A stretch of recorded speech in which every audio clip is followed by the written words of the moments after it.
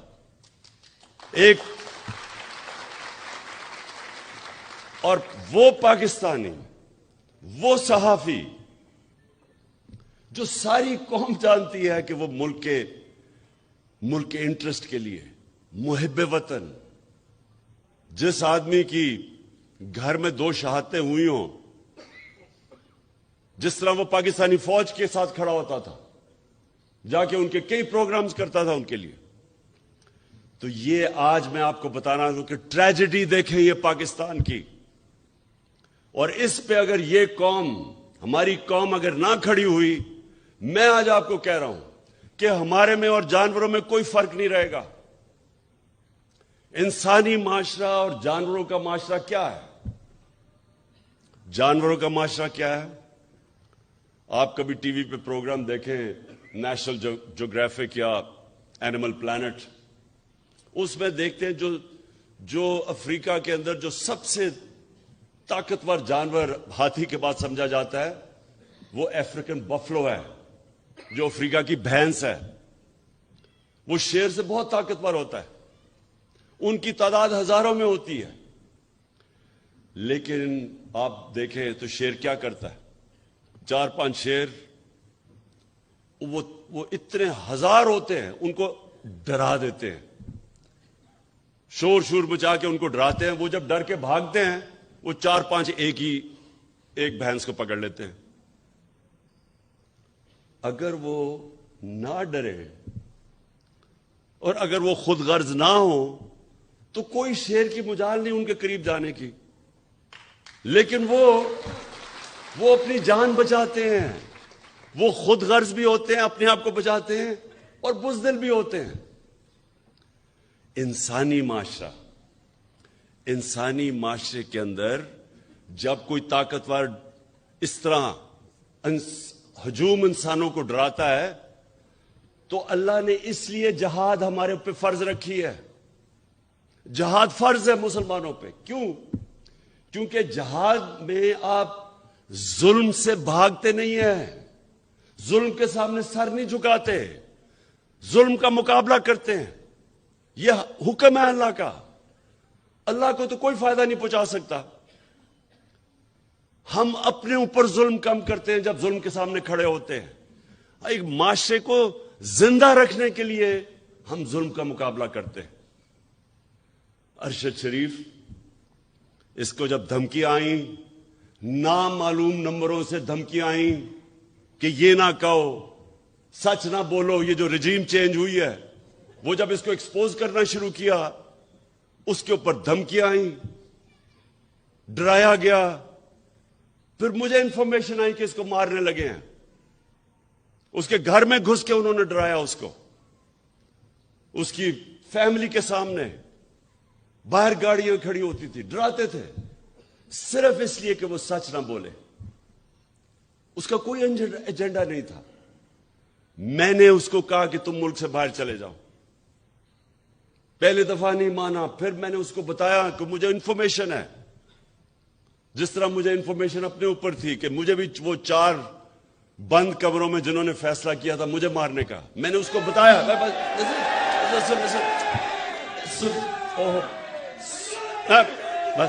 بس دیکھیں، تو وہ جب ملک چھوڑ کے گیا، اس کا ویزا ختم ہونے لگا تھا دبئی کا. یہ واپس بلا رہے تھے اس کو. کوئی اس لیے نہیں کہ کوئی جرم کیا ہے اس نے، اس لیے کہ وہ سچ نہ بولے.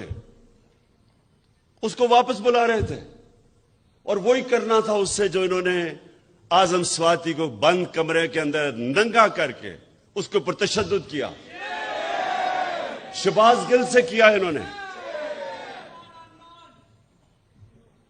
جمیل فاروقی، ایک رپورٹر جرنلسٹ، اس کو انہوں نے کیا. سینئر صحافی، وہ ملک چھوڑ کے بھاگ گیا، صابر شاکر، اس کو دھمکیاں دی. یہ وہ لوگ ہیں. ایاز امیر، اس قوم اس کو 30 سال سے جانتی ہے، ریسپیکٹڈ جرنلسٹ. ان کے پیچھے پڑ گئے کہ کسی طرح ڈرا کے ان کو دھمکائیں اور خوف زدہ کریں. اور کوئی شرم نہیں ان کو کہ وہ لوگ جو قوم ان کے کریڈینشلز ان کو اتنی دیر سے جانتی ہے کہ ہمیشہ یہ ملک کے انٹرسٹ کے لیے کھڑے ہوئے ہیں، ان لوگوں کو چنا جن کا ضمیر کا سودا نہیں ہوتا تھا. جن کے ضمیر کے سودے ہوئے وہ تو سب آج آپ ٹی وی کے اوپر دیکھیں سارے گن گا رہے ہیں ان لوگوں کے جو 30 سال سے سرٹیفائیڈ چور اوپر بیٹھ گئے آ کے اپنے کرپشن کے کیسز ختم کر کے ملک کو تباہی کی طرف لے گئے. ان کے خلاف کوئی بات کرے یہ سارے نامعلوم افراد آ کے ڈراتے ہیں دھمکاتے ہیں. تو میں آج ارشد شریف اور دیکھیں ہم ایسے ہر کسی کو شہید کہہ دیتے ہیں. ہر کوئی شہید نہیں ہے. میری نظر میں شہید وہ ہے جو پتا ہوتے ہوئے کہ میری جان خطرے میں ہے وہ جب اپنے ملک کی حفاظت کرتا ہے بارڈرز پہ وہ شہید ہوتا ہے. وہ سپاہی شہید ہوتا ہے, وہ فوجی شہید ہوتا ہے, وہ پولیس والا شہید ہوتا ہے. وہ پولیس والا جب اپنی جان خطرے میں ڈال کے اپنے ملک کی حفاظت کرتا ہے, یہ سب شہید ہے. لیکن جو کہ کہیں حادثے میں مر جائے اس کو بھی شہید کہہ دیتے ہیں, یا کسی کو قتل کر دے شہید کہہ دیتے ہیں. ارشد شریف شہید کیوں ہے؟ اس کو پتا تھا کہ اس کی جان خطرے میں, اس کو پتا تھا, اس کو بار بار وارننگز آ رہی تھی, میں نے اس کو بتایا. اس کے باوجود ایک دفعہ یہ پیچھے نہیں ہٹا, رائے حق سے پیچھے نہیں ہٹا, ڈرا نہیں. اور آخر میں یہ جو اس کو ٹارگٹ کلنگ کی گئی ہے, یہ جو مرضی لوگ کہیں, مجھے پتا ہے کہ یہ ٹارگٹ کلنگ کی گئی ہے اس کی. اس کو جو مارا انہوں نے, اس کو شہید کیا. سارے صحافیوں جتنے بھی پاکستان کے صحافی ہیں, یہ آج آپ سب کے لیے ہے کہ آج آپ چاہے ارشد شریف کے سے متفق ہو یا نہ ہو, یا آپ دوسرے کیمپ میں بیٹھے ہو اور ان چوروں کی حمایت کر رہے ہوں, یا آپ کے اوپر لفافے چلے ہوئے ہوں, ضمیر کے بیچے ہوئے ہوں آپ نے, پھر بھی میں آپ سب کو کہتا ہوں کہ یہ ہے پاکستان کا وہ صحافی جو شاید ہی میں نے اتنا دلیر, ایماندار اور محب وطن صحافی دیکھا ہو جو بالکل اپنے موقف سے پیچھے نہیں ہٹا, جان اپنی خطرے میں ڈال کے وہ کھڑا رہا رائے حق کے اوپر. اور آج ساری میری قوم کو اس کو سلام کرنا چاہیے. میں انشاءاللہ جو اپنی مارچ کرنے والا ہوں, میں آج میرا جو عزم ہے وہ کبھی بھی اتنا تکڑا نہیں تھا جتنا آج ہے, کیونکہ میں آج فیصلہ کر بیٹھا ہوں کہ ملک اب دو رائے پہ کھڑا ہے. ایک طرف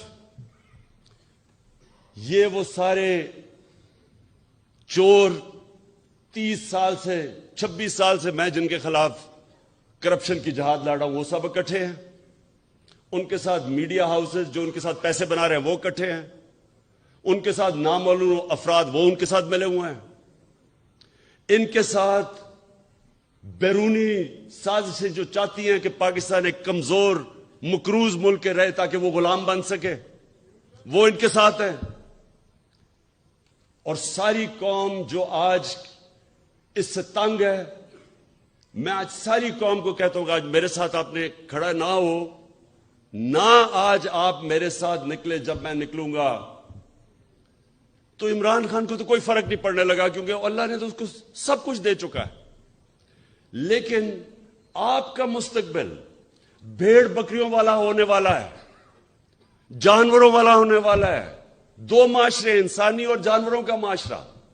جانوروں کا معاشرہ ظلم کا مقابلہ نہیں کرتا, بھیڑ بکریاں نہیں ظالم کے سامنے کھڑی ہوتی. انسان, اور وہ بھی جو دنیا کا سب سے عظیم لیڈر, جو نبی صلی اللہ علیہ وسلم کی امت ہو, اس امت کے اوپر تو ویسے فرض ہے کہ آپ یہ ظلم کے سامنے کھڑے ہوں, بھیڑ بکریوں نہ بنیں, خوف کے بت کی پوجا نہ کریں. یہ سب سے بڑا بت ہے. کوفہ کے لوگوں کو پتا تھا کہ حضرت امام حسین رائے حق پہ کھڑے ہیں, لیکن یزید کے ظلم کے خوف سے انہوں نے مسلمان کی تاریخ کا سب سے بڑا ظلم ہونے دیا کیونکہ وہ ڈر گئے تھے. آج یہ قوم بھی، یہ جو حربے ہیں، یہ جو لوگوں کو ننگا کر کے 75 سال کے اعظم سواتی کو سوچے ننگا کر کے انہوں نے ٹارچر کی. کس چیز کے اوپر؟ کہ تنقید کر دی کسی کی. دنیا میں پاکستان کا مذاق اڑا، خوف پھیلانے کے لیے، ڈرانے کے لیے. ایک اسلام آباد میں جب سے ایک ڈرٹی ہیری آیا ہے، ڈرٹی ہیری وہ ہے، آپ نے وہ فلم دیکھی ہوگی ڈرٹی ہیری کی، کہ وہ ایک ایسا کوئی سپاہی تھا جو کہ بس بندوق کا ساروں کو ادھر ادھر گولیاں مارتا پھرتا تھا. اس کا نام ڈرٹی ہیری رکھا ہوا تھا. یہ اسلام آباد میں ایک ڈرٹی ہیری آ گیا، اور جب سے یہ آیا ہے کبھی کسی کو ننگا کر کے. ویسے اس کو ننگا کرنے کا کیا شوق ہے؟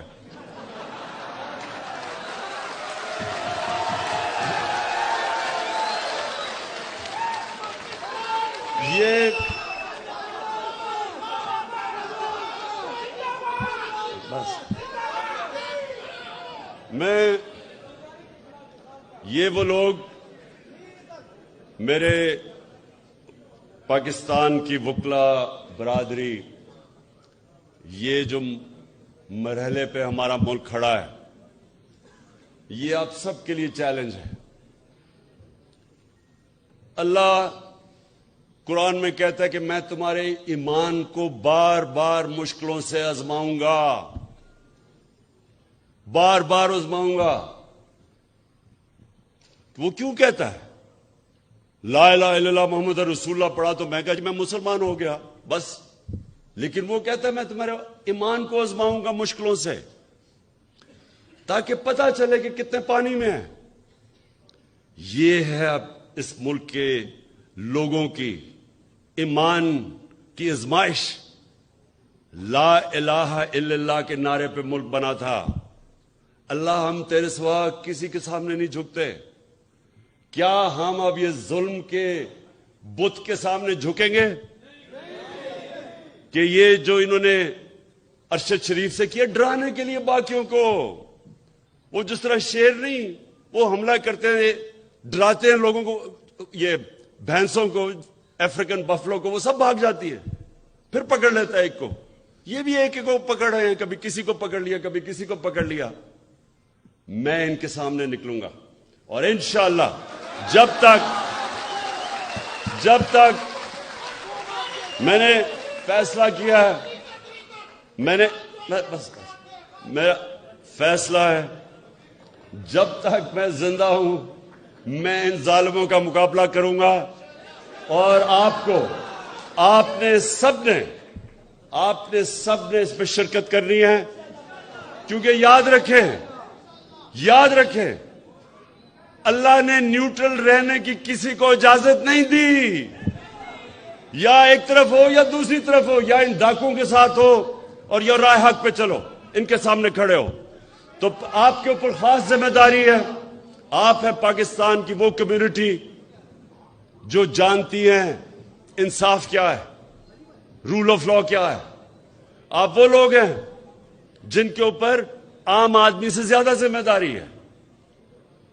اور اس لیے آپ نے اب میرے ساتھ چلنا ہے، اور اس ملک میں جو میں 26 سال پہلے نکلا تھا انصاف کی تحریک انصاف، اس ملک پہ انصاف قائم کرنے کے لیے آپ سب نے میرے ساتھ کھڑے ہونا ہے. شکریہ.